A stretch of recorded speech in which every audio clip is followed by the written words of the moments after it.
What happens when an organization spends 2 years longer and $200 million more money than expected on their ERP implementation? That's what I want to talk about here today.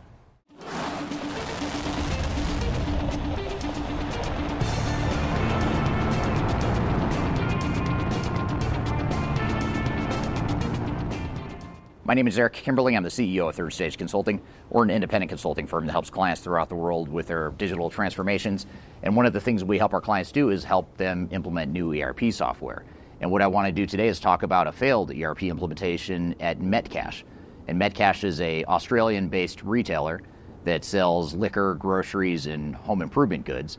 So it's a diversified retailer, and this organization went through a D365 or a Microsoft Dynamics 365 implementation not too long ago. They spent nearly $300 million on the implementation. They had planned to be live on the new software by 2023, but as of 2023, they had only implemented a third-party subset of their entire ERP implementation. So the company was implementing a well-known and proven ERP system, and it was leveraging the implementation assistance from both KPMG and PricewaterhouseCoopers. So why did this project not succeed? That's what I'm going to talk about throughout the rest of this video. So most of the information I'm going to discuss with you here in today's video is based on public record. It's information that's been published by journalists and others that have interviewed employees and looked at some of the findings from the failed implementation. However, stay tuned until the end of the video because I'm also going to share with you some insights from conversations I had directly with Metcash employees before they started the implementation and right as they were getting started on their implementation, just to give some insights as to how the project team might have been thinking as they entered the transformation. Before we dive too far into today's content, I want to share a little bit of information about Third Stage Consulting and who we are. Third Stage Consulting Group is an independent technology agnostic provider of consulting services to help clients through their digital transformations. We help with digital strategy and software selection, as well as implementation planning. And during implementation, we provide services related to program management, organizational change, business process improvement, as well as enterprise architecture. These are just some of the services we provide. We have offices in North America as well as Europe and Asia Pacific. So if you'd like to learn more, I encourage you to check out our resource center, which includes a number of resources that will help you through your digital transformation, and you can access that for free using the QR code here or the links below. You can also reach out to me directly if you'd like to discuss your digital transformation and brainstorm ideas on how to improve where you're headed on your journey. Now let's jump back into today's content.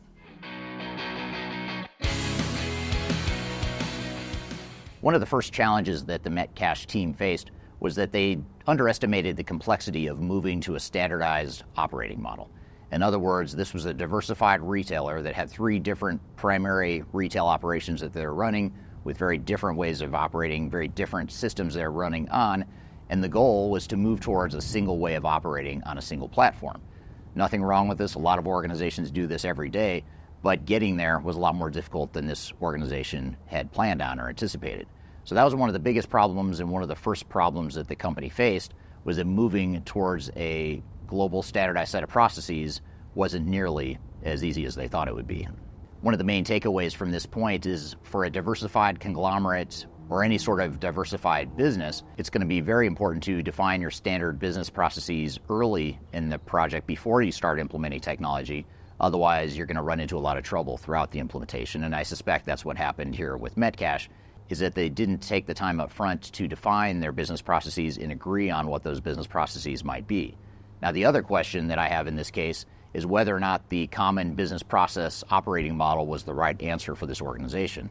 They had 3 very distinctly different businesses that they're running, and it just simply may not have been realistic to move everyone onto the common operating platform. Even if they're using the same software, there were other ways that they could have had some flexibility or some sort of decentralization that allowed each business unit to operate independently of one another. But having said all of that, this is something that the project team did not seem well prepared for or aligned on how to handle in the implementation.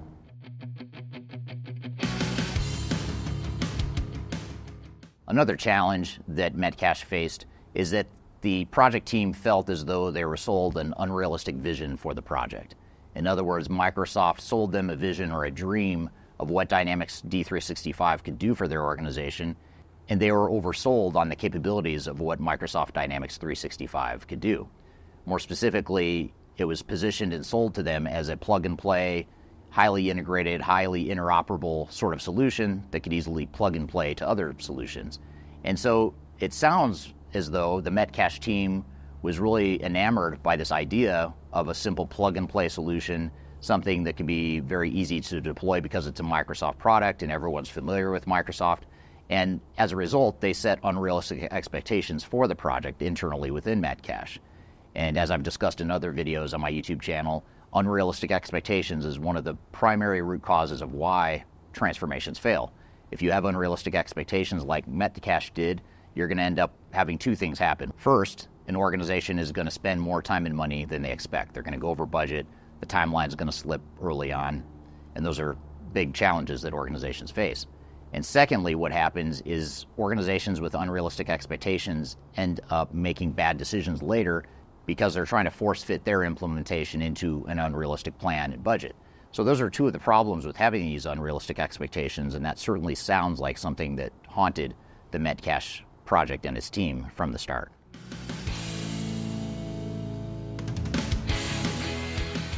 Another lesson from the Metcash ERP implementation failure is that the project team was all in on Microsoft from the very start. Come hell or high water, the organization was going to use Microsoft tools for every nook and cranny of their business. Every need they had during the implementation was going to involve a Microsoft product, whether or not it was the right fit for them or not. And that's something that it can be a big challenge for a lot of organizations that think that by sticking with one vendor, they're going to solve all of their problems with that one solution, and that's just not the case. Now, one of the reasons why the Metcash team seemed to have a bias toward Microsoft was that they conducted a comparison of SAP versus Microsoft, and they ultimately landed on Microsoft because one small part of their company had been using Microsoft Dynamics 365 allegedly successfully. And so there's an internal bias towards Microsoft, thinking that if Microsoft could work for this one small part of their business, then surely it must be able to work for the rest of their business. And whether or not Microsoft is the right fit, I couldn't tell you because I haven't worked with this client directly. But what I can tell you is that oftentimes organizations put the blinders on and they think overly highly or overly optimistically of a certain software vendor. And as it turns out, implementing Microsoft D365 at one small location within Metcash is very different than rolling out Microsoft D365 across the entire diversified business. Those are two very different scenarios and two very different models. So regardless of these potential misfits between what the needs were of the various business units and what the product and the tool set could do on the technology side, the Metcash team was very focused on implementing Microsoft and Microsoft-related tools, no matter what the case may be.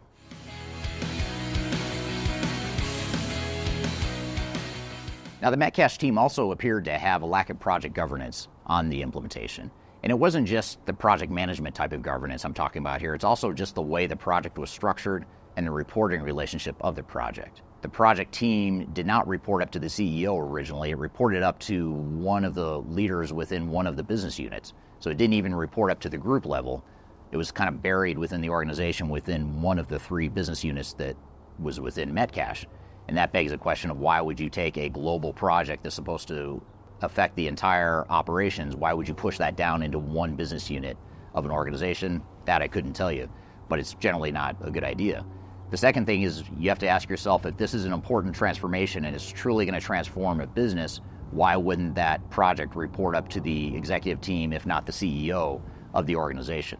Now, this is a correction that Metcash made later in the project, and I'll actually get to that later in this video, what Metcash did to pivot and change gears on this. But early in the project, they had the project reporting to a lower level within the organization. In addition to the reporting relationship, the project itself also appeared to run in parallel with the rest of the business. In other words, business operations weren't heavily involved in the project. It was sort of expected to be an IT upgrade that was happening in parallel with the business rather than getting the business engaged in the project. And that was a challenge from what the post-mortem report showed that Metcash did after the project failed and they brought in a new CEO. That report showed that the project didn't have the proper governance and controls in place from that perspective as well.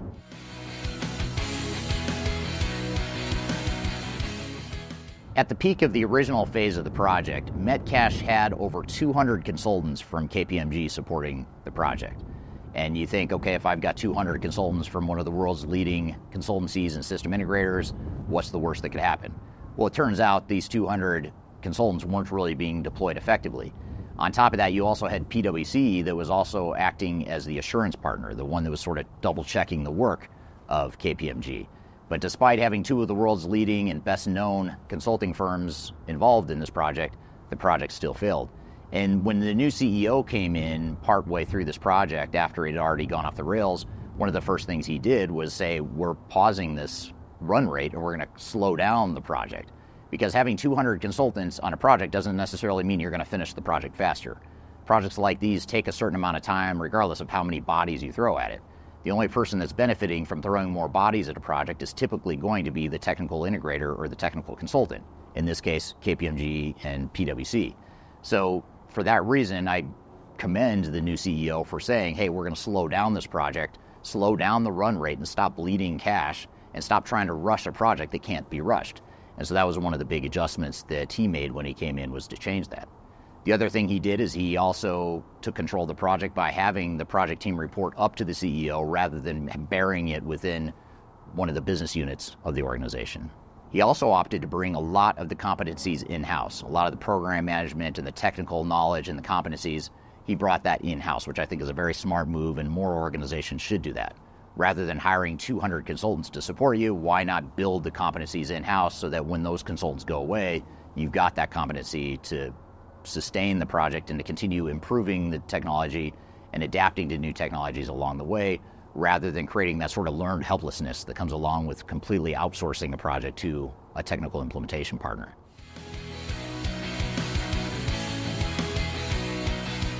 So here's where things get really interesting, in that I had the privilege of actually interviewing some of the Metcash team members several years ago. I was in Australia and had a chance to meet with their team and learn a little bit more about their project well before any of these problems transpired. So I have some unique perspectives from talking to them about what actually happened and what was going through their minds at the time that the project started.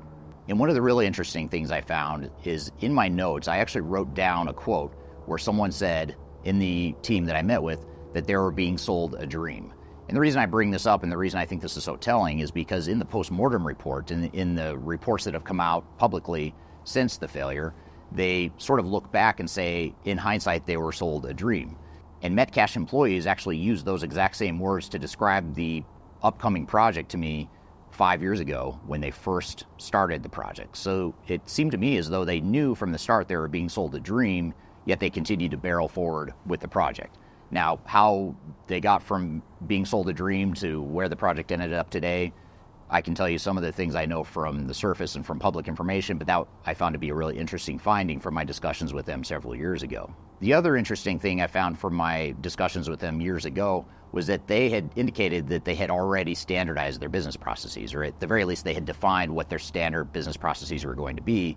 But when you look at the postmortem and some of the publications that have written about this failure in recent months, you see that they say that they didn't standardize and they couldn't standardize. So whether they just didn't go deep enough or didn't fully understand what those standardizations entailed, I couldn't tell you. But I do know that from the start they were thinking about standardization and they thought they had defined a standard set of business processes prior to starting the implementation. And then finally, in my conversations with Metcash several years ago, they had commented on the part of the organization that had already implemented D365. And if you recall from earlier in this video, I described how there was a bias towards Microsoft because they had successfully deployed D365 at one of their New Zealand operations. And in my notes from my conversation several years ago, I had noted that they said that that D365 implementation was troubled. So in other words, that D365 implementation did not go well several years ago at that one small location within Metcash. But yet several years later, people look back and say that implementation went well, and that's why we picked D365. So I don't know if this is an issue of organizational memory getting distorted or leadership turnover, project team turnover, and the facts tend to get distorted or whatever the case may be. But I found that to be very interesting in that there actually were problems, there were red flags that may have been overlooked from the very beginning. So these are just a few of the tips and the lessons that I take away from some of the public information that's been published about this implementation failure, and hopefully this has provided some interesting guidance and lessons to help you avoid some of the same problems that Metcash face. If you're looking for more best practices to ensure that your project is successful, I encourage you to read my book called Lessons from 1,000 ERP Implementations. It's actually an ebook. You can download it electronically for free on our website. You can scan the QR code right in front of you, or there's a link to the description field below. So I hope you found this information useful, and hope you have a great day.